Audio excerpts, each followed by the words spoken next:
Good morning, JHS. I'm Alex Hamazan. And I'm Miggy Montoya. And welcome to the morning show.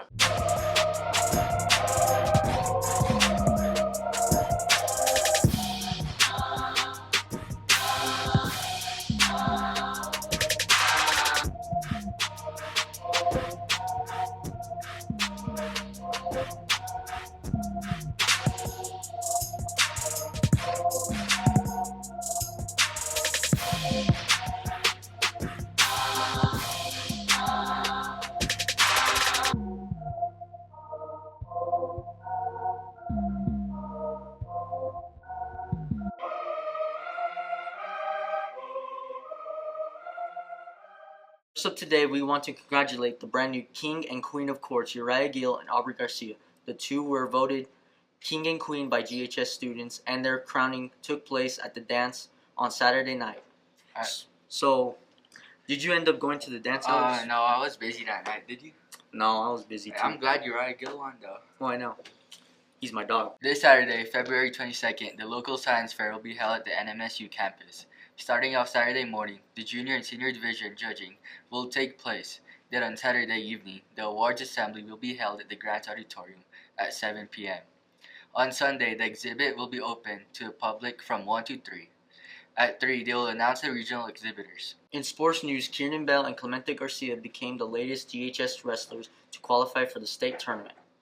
They earned their spots over the weekend, while members of the girls' team, Danica Wilson, Jalen Morin, Reina Valdez, and Dakota Billman, earned their spots the weekend before.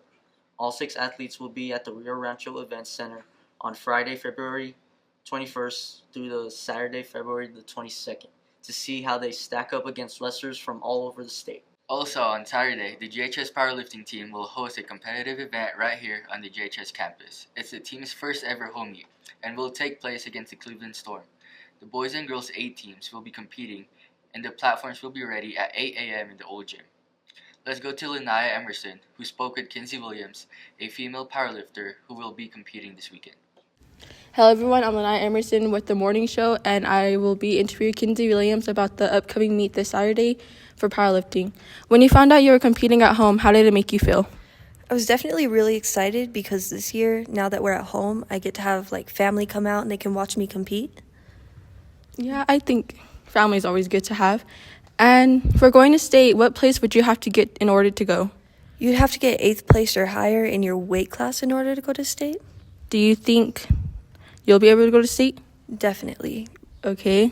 And what is your headspace like? Are you nervous, excited, or scared? A mix of all of them. I'm definitely nervous. But as Olivia Toivanen said, nervousness is just excitement hidden inside. Yeah, I remember her saying that at practice one time. And what place are you hoping to get and why? I'm hoping for first because I am this close and I know if I push myself hard enough and if I just keep working at it, I can. I think you can. I know you can. Is there any other meets happening, and do you think you will compete? Yeah, there's another meet on March 22nd, and I'm hoping to compete at that one. Okay, well, that's all we have for you guys today, and back to you. Thank you, Linnea. Finally, in sports, the boys basketball team just ended its regular season. Haley Rose spoke with Coach Travis and Coach Garcia about what's next for the Pirate Boys. What's up, GHS? I'm Haley Rose here with Coach Garcia to talk about the boys' C-team regular season. So, Coach Garcia, I understand that the boys had a really good season this year. How was their overall season? They did really well, exceptionally well. This is one of the most talented C teams that I've ever coached, and they knew what to do. I didn't even have to coach them much. That's good. I've noticed they're a really good team, and I see a future for them. So what would you say is their strengths and weaknesses? One of their weaknesses we practice all season is dribbling with their head down. They like to dribble with their head down and not look up to, run the play. Their strengths are they're very knowledgeable. They know a lot of basketball IQ, so them learning plays was easy, or teaching them plays was easy. And after the season, after being able to coach them, how do you see their future in basketball for their next 3 years of high school? Their future is bright in basketball. I always, for a goal for myself as a coach, is always have kids ready to go to JV and varsity. with 2 or 3 of them hopefully making straight varsity next year. That's always a goal of mine, to prepare them for that. So great team.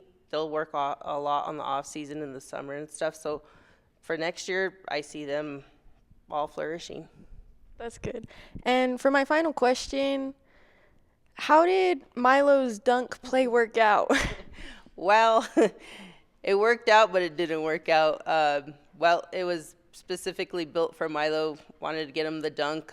We were too far ahead of the basket, so when we lifted him, it wasn't high enough or close enough. But hey, he got to try it. That's all that matters, and it counted. So, and he made the basket. So.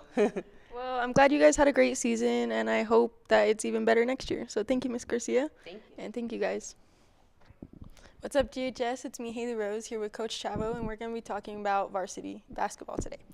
So, Coach, I understand the boys had somewhat of a rough season this year, but they prevailed and had a really good record. So how did you guys end up with that record? Well, I think ultimately there was a lot of close games. Lost to Hope Christian in overtime. Lost the last second free throws against Kirtland. So there was a few games that we should have won.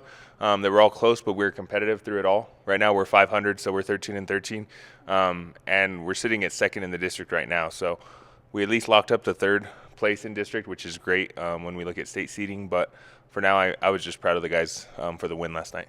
Yeah, that's good. And district tournaments are coming up. How do you guys plan on attacking that and getting a good spot? Well, the number 2 and 3 seeds both host, so we locked up the 3 no matter what. Highland has 2 games. They play Valencia and then Pius. So if they lose those, we'd be in second place, and we'll host the 5th seed. If we stay at the 3 seed, we're going to host the 4. So either way, Monday night at 6 p.m., we're going to get a home game, most likely against Belen again, but we're just excited to play in the Port again. Do you guys have any, who's your main competition that you guys are really planning for, and how do you plan on beating them this time? Well, St. Pius has beaten us 3 times this year. They beat us by 3 in the Bernalillo tournament, beat us by 1 on the road. And then this last time we lost by 20. We were missing some key players, but, I mean, they're the team that's undefeated in district. They're number 1 in the state. So, I mean, that's the team we have our sights set on. They got a lot of size. So we're just going to have to find ways to push the tempo and make them get out and run with us. Mm-hmm. And depending on these tournaments, what's our chance at state this year? Well, we basically solidified a spot yesterday with that win, which is great.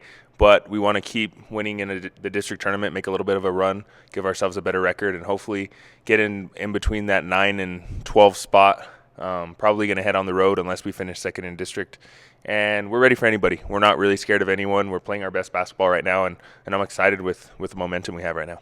That's good. I'm glad. And for my final question, the other night was senior night, and you guys are losing 8 seniors. How do you see your future for the rest of the seasons with your key players gone? Well, we'll have 4 returning from the varsity team this year. If you watch our JV, they've had a great year.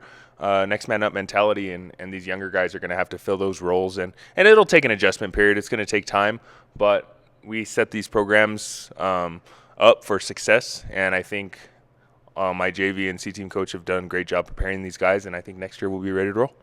Okay. Thank you, Coach Chavez. That's all I have today, and thank you guys for watching. I'm Haley Rose, and this is Coach Chavez signing out.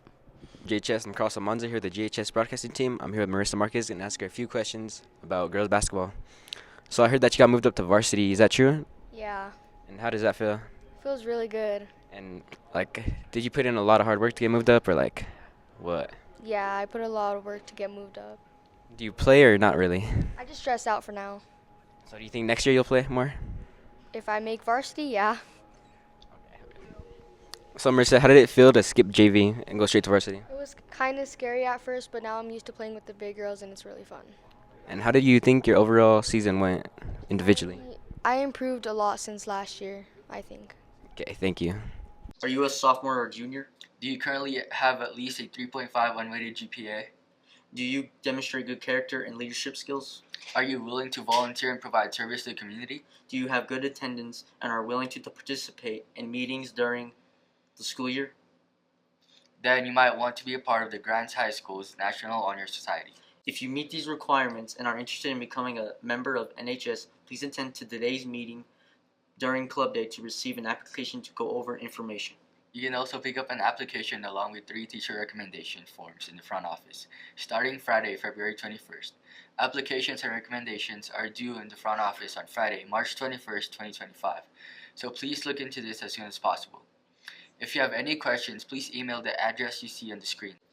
That's all we have for you guys today. I'm Miggy Montoya. And I'm Alex Almazan, and remember, We are GHS for success. Thank you, Haley.